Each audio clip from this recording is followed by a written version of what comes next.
South Africans, comrades and friends, the African National Congress has just concluded a two-day NEC Lekgotla in Tshwane. The Lekgotla focused on a number of issues, including the current status of our economy, job creation and land reform. It further engaged on issues of governance, social development, and broader transformation.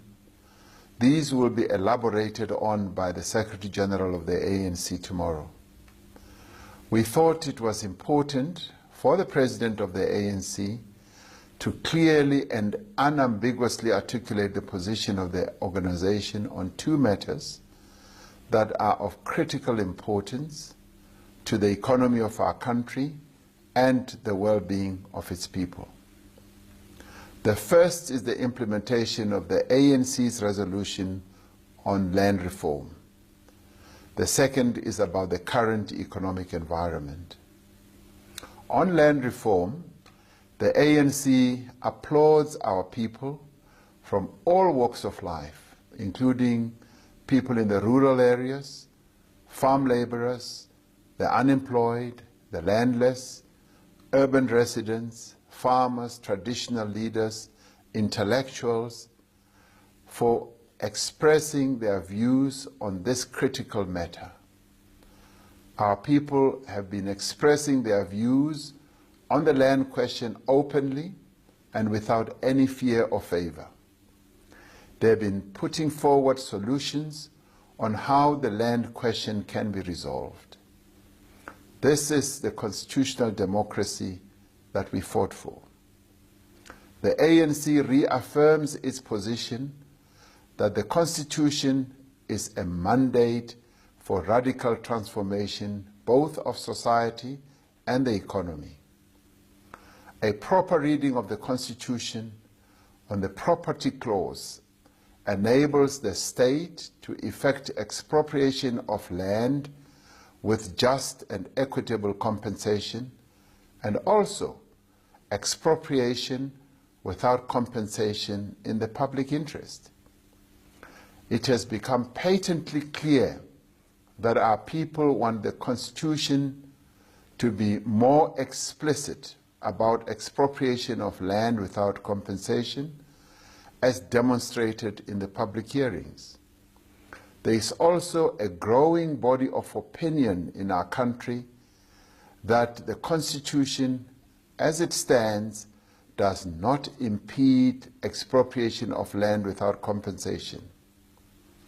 The ANC Lekgotla reaffirmed its position that a comprehensive land reform program that enables equitable access to land will unlock economic growth by bringing more land in South Africa to full use and enable the productive participation of millions more South Africans in the economy.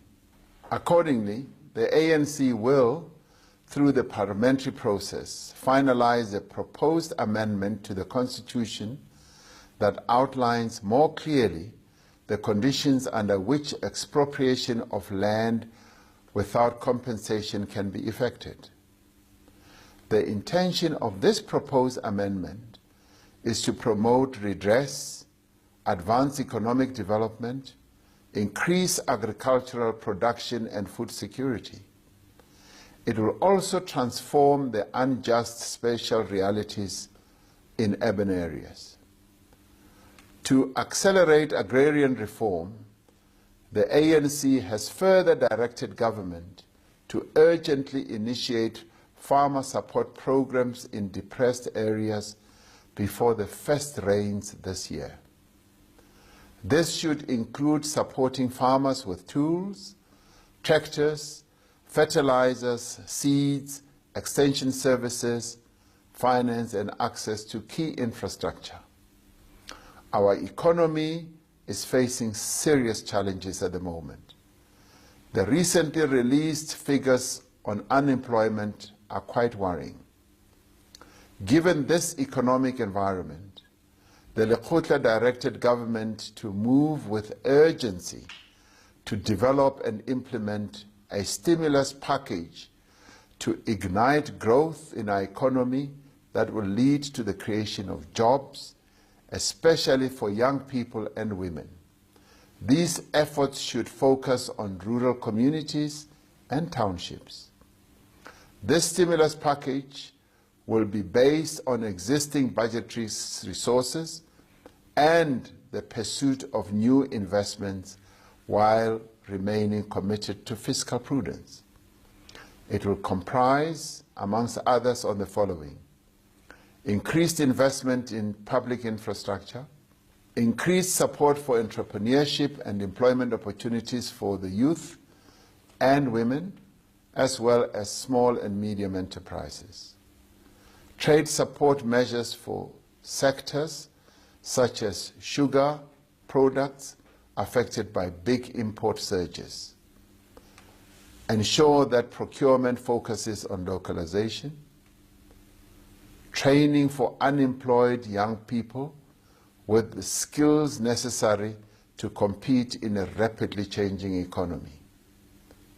As deployees of the ANC in government, we have committed that the work to develop this stimulus should start now to ignite growth, to tackle unemployment, and to mitigate the effects of the rising cost of living.